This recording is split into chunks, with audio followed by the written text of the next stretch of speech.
예, 안녕하십니까. 한국교수 유병태입니다. 하여튼 교재 구입은 핸드폰으로 문자로 주시라 했습니다. 하여튼 강의는 저쪽에 가서 들으시고 분명히 말씀드리는데 이 시간은 책 읽는 시간입니다.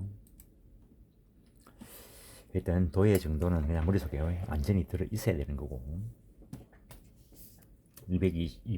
255페이지 상가 건물 임대차 보호법.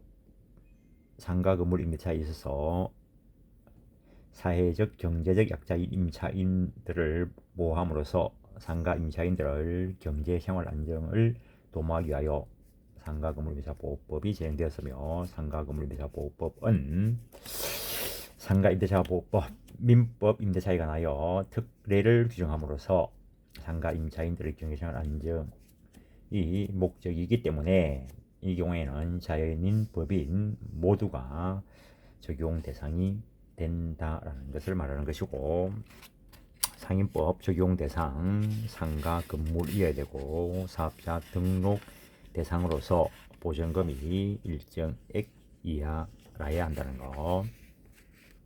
그래서 256페이지 보시면은 그 보전금 제한과 관련되는 규정이 있는데 이제는 외우지 않습니다. 시험 칠 때도 안 외웠습니다. 그것 가지고 문제 내는 사람이 있으면 그 사람 이상한 사람이지. 법리를 터득하는 거지. 물론 실무하면서 그때그때 필요하면 찾아볼 수 있는 능력은 길러야 되겠지만, 원칙 사업자 등록 대상인 영업용 상가 건물만 본법의 적용 대상이다. 상가 건물 임차인이라도 종교, 자선단체 및 친목, 모임, 사무실 등은 적용 대상이 아니다. 그래서 얼마 전에도 전화를 받았는데 상간대요로 상인법 적용 대상이라고 생각을 했는데 자기가 종교단체라는 거죠. 그럼 어쩌라고. 상인법 적용 대상이 되지 않는다라고 하던데 어떻게 하면 좋냐고. 아휴, 참. 그럼 상인법 없을 때는 그럼 상인들 어땠는데? 일단 민법 임대차 보호법 적용받을 수 있으니까 민법상 임차권 등기 할 수 있는 거고, 그것도 여의치 않으면 이제 전세권 등기라도 해둬야 될 거고, 그것도 여의치 않으면 저당권 등기라도 해두는 게 좋겠죠. 우리 동기들끼리 그런 이야기를 했다네. 유 선생한테 전화를 하면은 원리 원칙만 이야기하기 때문에 그거 할 것 같아가지고 그렇다는데 기본적인 내용을, 법리를 정확하게 알고 있어야 그 중에서 가장 유리한 걸 쓸 수 있죠. 그래도 전세권 등기하시면 되겠네요. 그러니까 그럼 전세권 등기하는 방법을 가르쳐 달래. 사람들이 왜 그래? 책 하나 그냥 훔쳐가는 거는 도둑놈이라고 생각하면서 남의 지식을 무단으로 가져가려는 그런 도둑놈이라고 생각 안 하는 모양이라. 가장 나쁜 새끼라 생각해, 현대사회에서. 그래서 어느 특정 국가 내가 어느 국가고 이야기 안 하지. 그래서 오가 상담하면 아예 말을 안 합니다. 시장양아치 같아가지고 지적재산권에 대해서 아무것도 모르는 인간들이 너그 아들이 그렇게 당한다고 생각해봐.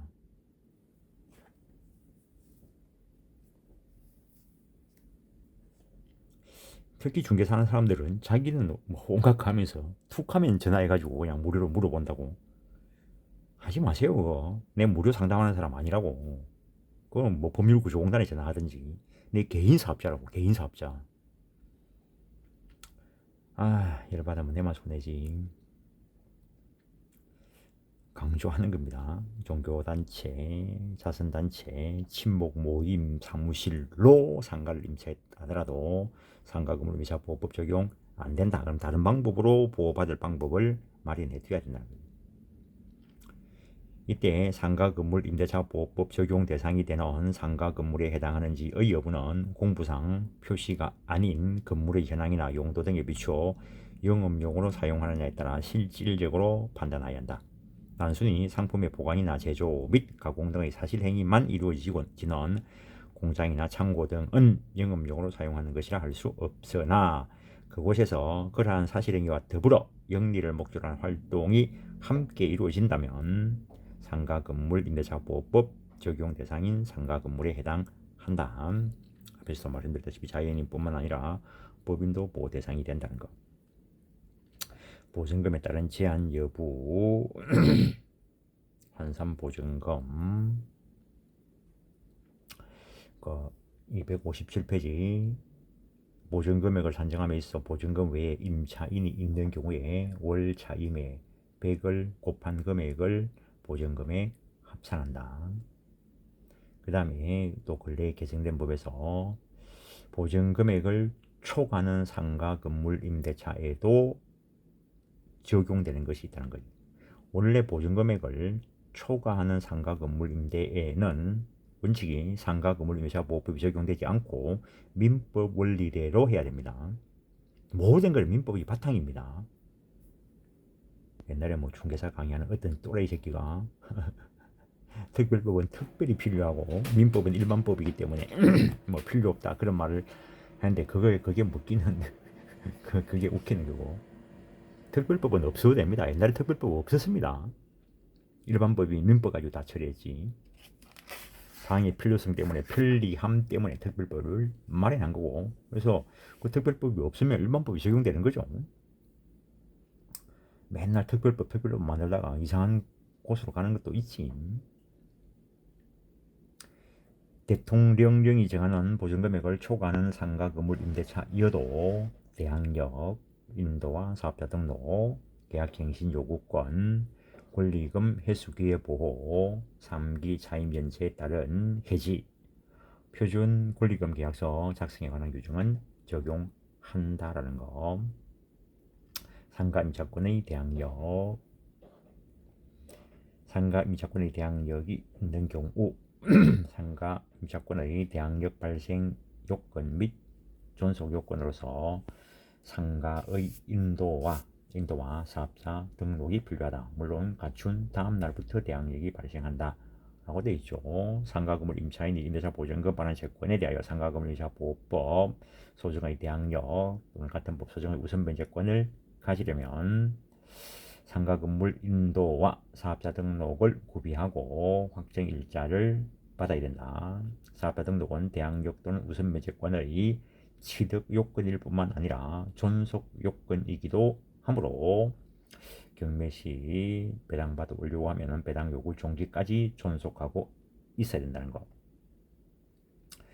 세법에 비추어 보면 상가 건물을 임차하고 사업자 등록을 마친 사업자가 임차 건물 전대차 등으로 당해 사업을 개시하지 않거나 사실상 폐업한 경우에는 그 사업자 등록은 세법 및 상가 보호법 이 상가 임대차의 공시황보를 요구한 적법한 사업자 등록이라고 볼 수 없고 이 경우 임차인이 상가 건물 임차 보호법 대항력 및 우선 면제권을 유지하기 위해서는 건물을 직접 점유하면서 사업을 운영하는 전차인이 그 명의로 사업자 등록을 해야 한다.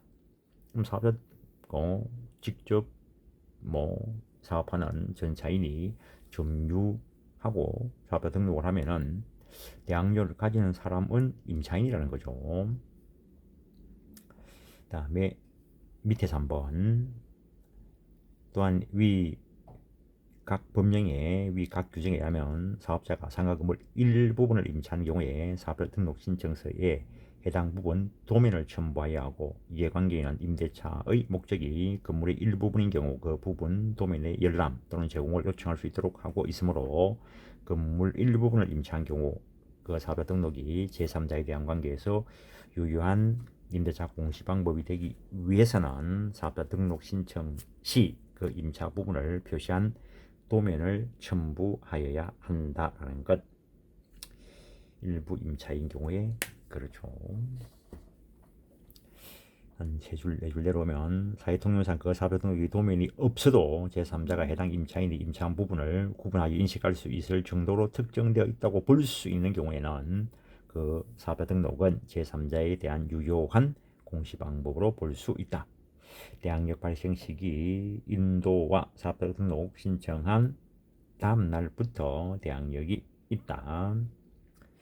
대항력의 내용 한번 읽어보시고 주택임대차보호법과 기본 원리가 다를 바가 없습니다. 세부적인 거에 DTI라는 부분에 좀 차이가 나는 것이 있을 뿐이고 상가임차권의 대항력이 없는 경우 앞에서 이야기했던 거 대항력을 갖추지 않더라도 계약 당사자 간의 임차권의 존속기간과 관련해서 상가 건물임대차보호법, 계약갱신요구, 법정갱신 등이 적용되고 그 밖의 부분에 대해서 민법이 적용된다라는 것.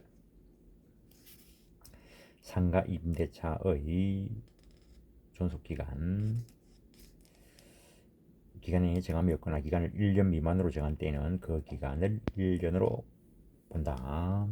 1년 미만으로 정한 때 임차인은 그 유효함을 주장할 수 있다. 임대차가 종료한 경우에도 임차인이 보증금을 받을 때까지 존속한 것으로 본다. 주임법하고 똑같죠. 이건.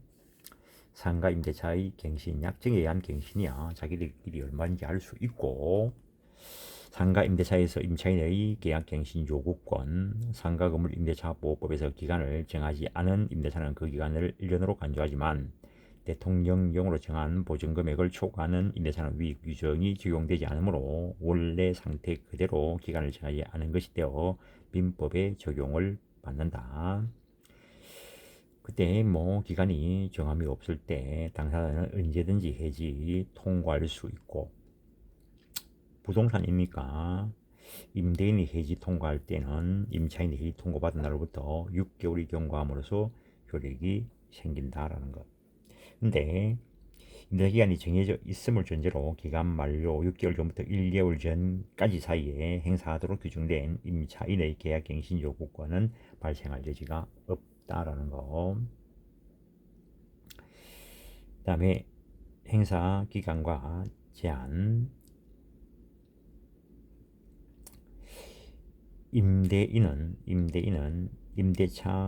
임차인이 임차 기간 만료 전 6개월부터 1개월까지 상임법은 6개월부터 1개월까지로 되어 있고 주임법은 6개월부터 2개월까지 사이에 계약갱신 요구에 대하여 정당한 사유 없이 거절하지 못한다. 다만 다음 각호의 경우에는 거절할 수 있는 정당한 사유가 된다라는 거죠. 거절할 수 있는 정당한 사유 3기 이상 자임에게 달하도록 자임을 연체한 사실이 있는 때, 지금 연체하고 있는 게 아니고 연체한 사실이 있는 때, 그 다음에 임차인이 거짓 그 밖의 부정한 방법으로 임차한 경우, 쌍방 합의하에 임대인이 임차인에게 상당한 보상을 적용한 경우, 동의 없이 무단 전대한 경우, 고의 또는 중대한 과실로 파손한 경우, 전부 또는 일부가 멸실되어 목적을 달성하지 못하게 되는 경우, 주임법 쪽에도 그 앞에 있는 1호 그것만 다르고 여기까지 다 들어있습니다. 임대인은 다음 어느 하나에 해당하는 사유로 목적 건물의 전부 또는 대부분을 철거하여 재건축하기 위하여 목적 건물 점유를 회복할 필요가 있는 경우로 임대차 계약 체결 당시 공사 시기 및 효기한 등을 포함한 철거 또는 재건축 계획을 임차인에게 구체적으로 고지하고 그 계획에 따르는 경우, 건물이 노후 훼손 또는 일부 멸실되는 등 안전사고의 우려가 있는 경우, 다른 법령에 따라 철거 또는 재건축이 이루어지는 경우, 그 밖에 임차인이 임차인으로서 의무를 현저히 위반하거나 임대차를 존속하기 어려운 중대한 사유가 있는 경우. 읽고 그냥 확인하는 거죠. 객관식에서 나오더라도 그냥 뭐 이 정도는 확인하고 해결할 수 있어야 될 거고. 그러니까 이런 걸 또 객관식에 내는 그 사람도 이상한 사람이고. 계약갱신 요구권, 존속기간, 상가 임차인의 계약갱신 요구권은 최초의 임대차 기간을 포함한 전체 임차 기간이 10년을 초과하지 않는 범위 내에서 행사할 수 있다. 이때는 임대인의 지위를 상당히 많이 약화시켜버린 거죠. 뭐 누구는 또 이걸 20년으로 가야 된다 이런 말도 있던데 그냥 소유권을 없애버리지. 제한을 하더라도 어느 정도로 해야지. 균형을 유지해야지. 균형을. 여기서 이 최초 임대차 기간이라 하면 위법 시행 이후에 체결된 임차에 있어서나 위법 시행 이전에 체결되었다가 위법 시행 이후에 갱신된 임대차 계약에 있어 모두 당해 건물에 관하여 최초로 체결된 임대차 계약 기간을 의미한다는 거. 임차인의 계약 갱신 요구에 관하여 전체 임차 기간을 10년으로 제한하는 같은 조에서는 그것은 법정 갱신에 대해서는 적용하지 아니한다. 10년이 될 그 즈음에 갱신 거절 이런 거 안 해버리면 법정 갱신 돼버린다는 거죠. 상가 임차가 갱신된 경우의 내용 앞에 그와 동일한 조건으로 갱신된 것으로 본다. 다만 차임 보증금 증감할 수 있다. 임차인이 계약 갱신 요건을 행사한 이후 임차인과 임대인이 종전 임대차 기간이 만료할 무렵 신규 임대차 계약의 형식을 취하는 경우에도 그것이 임차인의 계약 갱신 요건 행사에 따른 갱신의 실질을 갖추었다고 평가되는 한 이를 두고 종전 임대차에 관한 재계약으로 볼 것은 아니다. 갱신계약이라는 거죠. 갱신 거절 행위의 성질, 상가 건물 임차 보호법에 적용되는 상가 건물의 공자인 임대인이 같은 법 10조 사항에 의해서 임차인에게 갱신 거절 통지를 하는 행위는 실질적으로 임차계약 해지와 같이 공유물 임대차를 종료시키는 것이므로 공유물의 관리 행위에 해당하여 공자 지분 과반수로 결정하여야 한다. 어쨌든 판례가 그래 이야기하고 있습니다. 근데 그 계약법 쪽에 보면은 해제 해주권 행사 관련돼서 계약 당사자가 수인 대 수인의 관계에 있을 때는 전원 이전원에 대해서 행사해야 된다. 그 조항하고 약간의 배치가 있고 물권법 공유 쪽에 가면은 판례도 배치되는 판례가 있습니다. 그 정도 하고 6번은 앞에서도 본 거고 3번 법정갱신 임대인이 상임법 적용 대상인 상가 임대차 기간이 만료되기 전 6개월부터 1개월 사이에 임차인에 대하여 갱신 거절의 통지 조건 변경을 통지하지 않은 때는 기간 만료된 때 앞의 것과 동일한 조건으로 임대차한 것으로 본다. 이 경우 존속기간은 1년으로 한다. 상임법은 요것만 규정되어 있는데 주임법은 6개월, 2개월 이렇게 되어 있고 그 다음에 그 임차인이 그 기간 만료 전 2개월 관련된 규정도 상임법, 주임법 쪽에는 있습니다. 그 다음에 2번 법정갱신된 상임법 적용 대상인 상가 임대차 관계의 구속력으로부터 벗어나고자 하는 임차인은 언제든지 해지 통과할 수 있고 그때 3개월이 경과하면 해지 효력이 발생한다. 이거는 자주 질문 받습니다. 법정 갱신돼 버리면 임차인은 그냥 언제든지 그냥 나오고 싶으면 뭐 석 달 전에 그냥 통지만 하면 되는 거죠. 그래서 법정 임대인 입장에서는 법정 갱신보다는 합의 갱신을 해놓는 게 낫죠. 임차인 입장에서야 뭐 모른 척하고 가는 것도 있고. 폐업으로 인한 해지권, 차임 증감 청구권, 산정률 제한, 규정에 의한 차임 또는 보증금 청구 청구는 청구 당시의 차임 또는 보증금의 100분의 5의 금액을 초과하지 못한다. 그 다음에 264페이지 차임 정액 제한의 적용 대상 위 규정은 임대차 계약 존속 중 당사 일방이 약정한 차임 등의 정감을 청구한 경우에 한하여 적용되고 임대차 계약이 종료한 후 재계약을 하거나 임대차 계약 종료 전이라도 합의로 차임 등을 정액하는 경우에는 적용하지 않는다 했습니다. 임차인이 계약 갱신 요구권을 행사한 이후 임차인과 임대인이 종전 임대차 계약가 만료할 무렵 신규 임대차 계약 형식을 취한 경우에도 그것이 임차인의 계약 갱신 요구권 행사에 따른 갱신의 실질을 갖는다고 평가되는 한 이를 두고 종전 임대차에 대한 재계약으로 볼 것은 아니다. 그래서 그 경우에는 정액 제한이 적용된다는 게 되겠죠. 차임을 초과 지급한 경우 법에 따라 정액 비율을 초과하여 지급하기로 하는 차임에 관한 약정은 정액 비율을 초과하는 범위에서는 무효이고 임차인은 초과 지급된 차임에 대해서 부당이득반환 청구할 수 있다. 이것도 소송을 해봤습니다. 요새는 사람들이 안 참습니다. 법을 모르면 모르는 지만 손해지 뭐. 그럼 저거 이사 가고 난 뒤에 몇 년 동안 청구할 수 있는데 초과 지급된 거 10년 동안 할 수 있겠죠. 달리 정한 게 없으면 채권 소멸시효 기간이 10년이니까 우선 변제의 보장, 상가 건물 임차 보증금 우선 변제의 요건, 대항 요건을 갖추고 확정일자 받은 임차인은 경공매 시에 우선의 권리자가 그 밖의 채권자보다 우선하여 변제받을 권리가 있다. 경매 신청에 필요한 집행 개시와는 별도로 임차인으로서도 임차 건물을 양수인에게 인도하지 않는 한 우선 매장이 되는 보증금을 수령할 수 없다. 인도를 정정해라는 거죠. 대항 요건인 상가의 종료와 사업자 등록은 대항 요건은 우선 변제권의 취득 요건일 뿐만 아니라 존속 요건이기도 하므로 배당 요구 종기까지 존속하여야 한다. 그 정도 하시고 확정일자 부여 그런 부분들은 한번 참고하시고 268페이지 경매 신청 요건 완화 주임법 쪽에서 본 거하고 내용 똑같습니다. 임차권 등기 명령 주임법에서도 이야기된 거고 권리금 271페이지 요즘 또 권리금 때문에도 문제가 많이 되죠.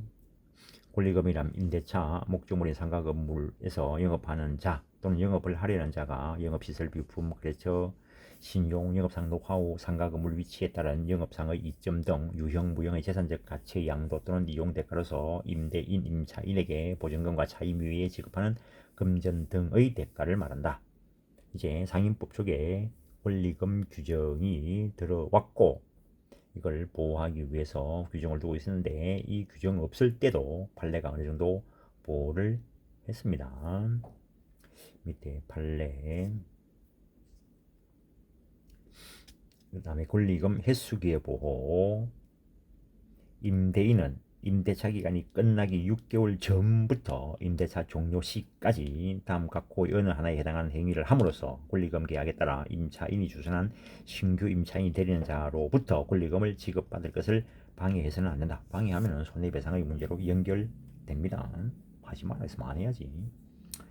다만 10조 제1항 각호의 어느 하나에 해당하는 사유가 있는 때에는 그러하지 아니하다. 10조 1항 앞에서 보고 왔습니다.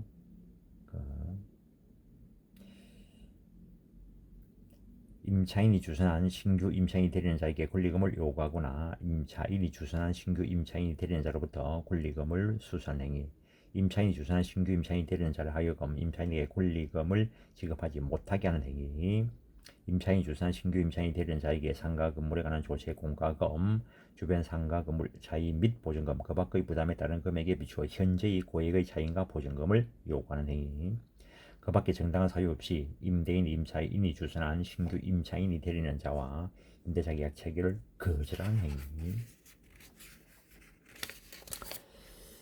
이항 다음 각호 어느 하나에 해당하는 경우에 1항 사고 정당한 사유가 있는 것으로 본다. 임차인이 주선한 신규 임차인이 되려는 자가 보증금 또는 차임을 지급할 자력이 없는 경우 이런 경우에는 거절할 수 있다는 거죠.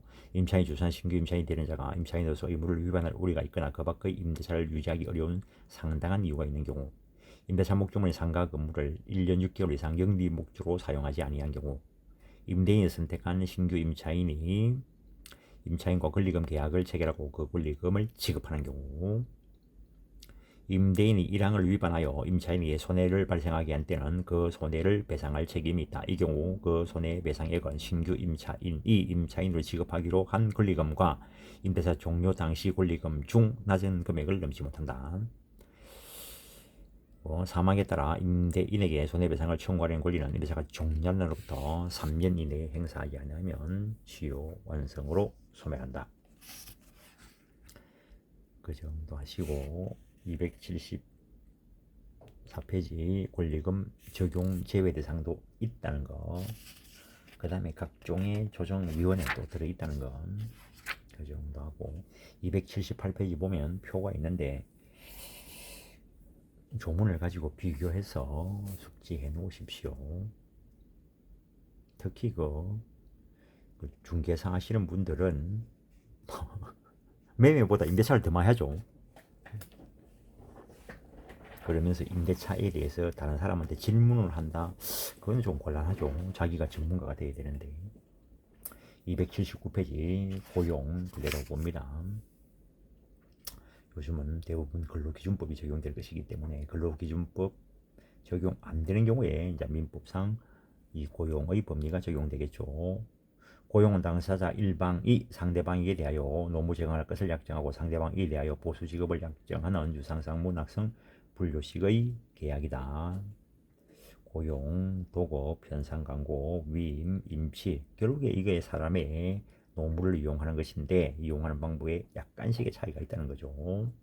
도급은 일이 완성된 때 보수 지급할 거고 현상 광고는 광고된 내용이 실현됐을 때 대가를 지급할 거고 위임, 신뢰관계에 기초해서 일을 맡기는 게 주된 목적이고 임치, 물건 맡기는 계약이고 법적 성질, 노무의 종류에는 제한이 없고 육체적, 정신적 노무를 묻지 않는다.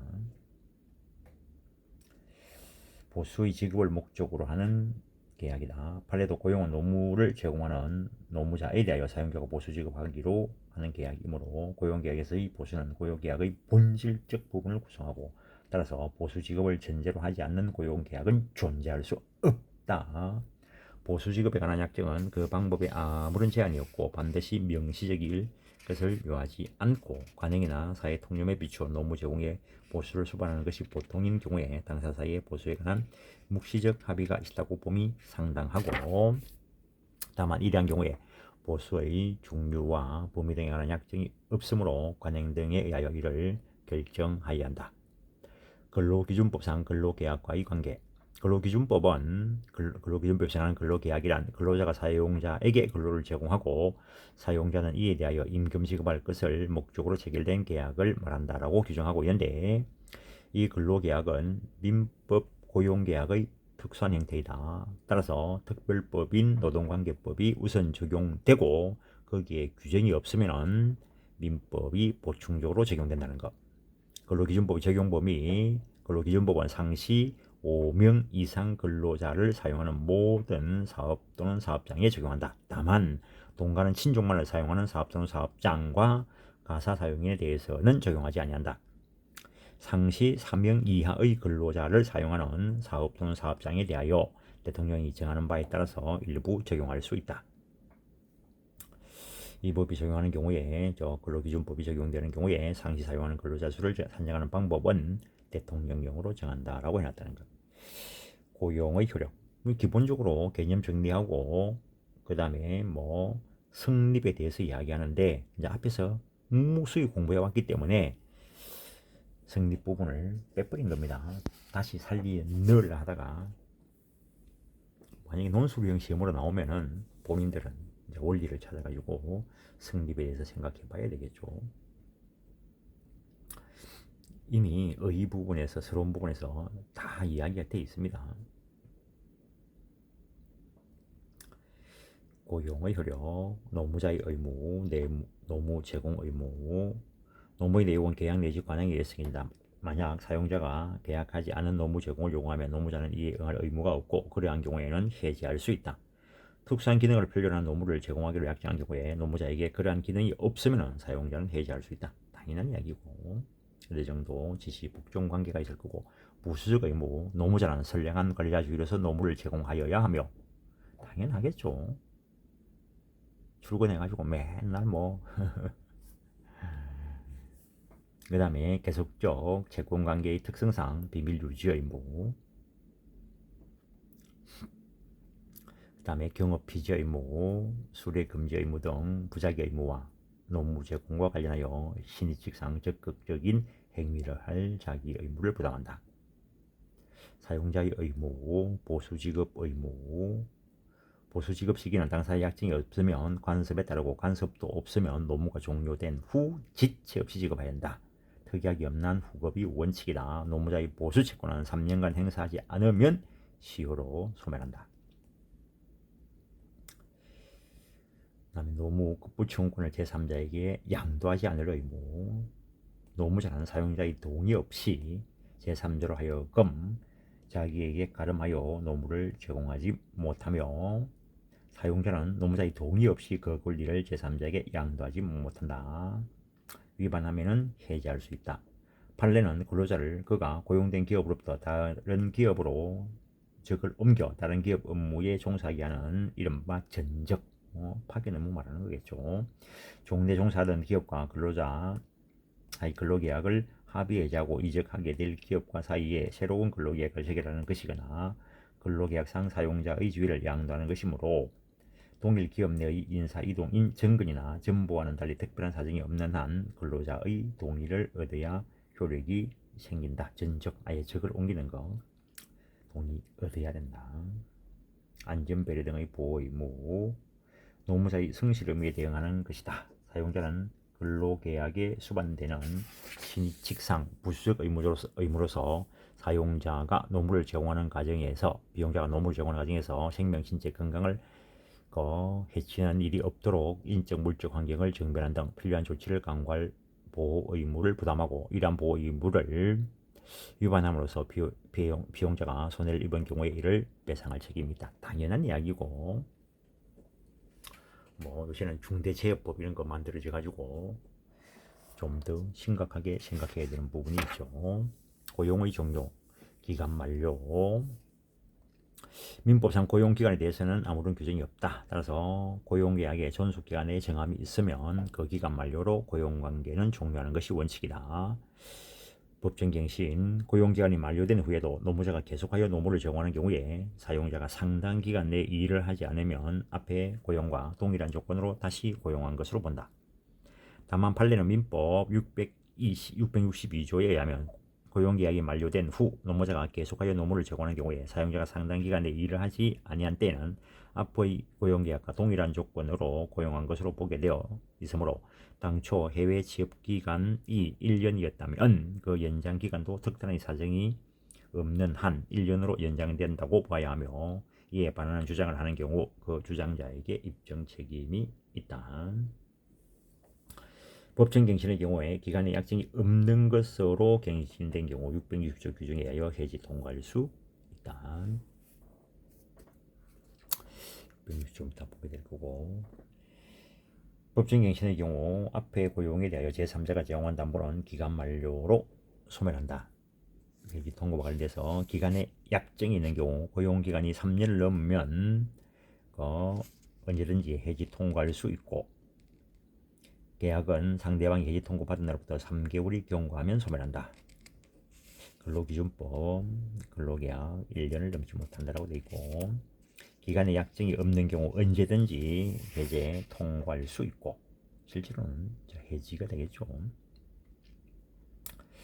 이때 상대방이 해지 통고받은 날부터 1개월이 경과하면 효력이 생기죠. 해제 효력이 생긴다. 다만 기간으로 보수를 정한 때 주급, 월급에는 상대방이 해지 통고를 받은 날부터 1기가 경과하여야 계약이 소멸한다. 판례는 근로자가 사직서를 작성하여 사용자에게 제출한 경우에 특별한 사정이 없는 그 사직서는 사용자와 근로계약 관계를 해지한 의사표시를 담고 있는 것이므로 당사자 사이의 근로계약 관계에는 사용자가 그 사직서 제출에 따른 사직 의사표시를 수락하여 합의 해지가 성립하거나 민법 소중의 일정 기간 경과로 그 사직서 제출에 따른 해지의 효력이 발생함으로써 종료되는 것이나 민법 660조는 근로자의 해약 자유를 보장하는 규정으로서 근로자에게 불리하지 않는 한 그 기간이나 절차에 관하여 취업 규칙에서 이와 달리 정하는 것도 가능하다 할 것이므로 근로자가 사직할 때 일정한 기간 내에 사용자의 승인을 얻도록 하는 경우 근로자가 사직원을 제출하였으나 사용자가 승인을 거부할 합리적인 이유가 없는데도 승인을 하지 아니하고 있을 때는 위 법조 소정의 기간 경과함으로써 근로관계 종료된다라는 것. 해지권, 사용자에 의한 즉시 해지권. 노동 제공 의무의 실현이 일신 전속성에 위반될 때, 그래서 피용자가 일신 전속적인 어떤 노무 제공할 의무가 있는데 그걸 제대로 하지 않으면 사용자가 즉시 해지할 수 있고, 특수한 기능을 필요로 한 노무를 제공하기를 약정한 경우에 노무자에게 그러한 기능이 없으면 즉시 해지할 수 있고, 노무자가 사망하면은 이때는 상속될 성질의 것이 아니죠. 노무자에 의한 즉시 해지, 사용자가 노무 채용권을 제3자에게 노무자의 동의 없이 양도한 경우, 만약 사용자가 계약하지 않은 노무 제공을 요구하면 노무자는 이에 응할 의무가 없으므로 그러한 경우에 역시 해지할 수 있다. 사용자가 파산 선고받은 경우, 사용자가 파산 선고받으면 월급 못 받겠죠. 그럼 우리가 있으니까 해지권을 규정해 놓은 것이고, 양당사자의 해지, 고용기간의 약정 유무를 가리지 않고 부득이한 사유가 있는 때는 각 당사자는 계약을 해지할 수 있다. 그러나 그 사유가 당사 일방의 과실로 생긴 때에는 상대방에 대하여 손해를 배상하여야 한다. 부득이한 사유란 전제지변 기타 사유로 사업 계속이 어려워진 경우, 노무자의 질병으로 인한 노무 제공의 불능, 시설 파손으로 인한 사업 계속의 불능 등을 들 수 있다. 그 정도 하시고, 고용관계 후의 종료 후의 법률관계, 퇴직 사원의 영업비밀 침해에 대하여 회사와의 사이에 침해 행위 중지 및 위반 시의 손해배상 약정 금을 정한 합의가 이루어진 경우에 그 합의서의 해석상 퇴직 사원에 대한 경업 금지의 의무를 인정하는 것이 직업 선택의 자유를 보장한 헌법 규정에 위반되지 않는다는 것. 즉 노무자는 고용관계 종료 후에도 신의직상 경업 피지 의무와 비밀 유지 의무가 있다. 그냥 한번 확인해 보는 겁니다. 거의 근로기준법 때문에 민법상 이 고용이 거의 활용이 안 되지만, 근로기준법 적용 대상이 아닌 것에 대해서는 여전히 민법 규정이 적용될 것이다. 그래서 원리는 알고 있어야 된다. 그 정도 하시고, 오늘은 여기까지 하겠습니다. 예, 수고했습니다.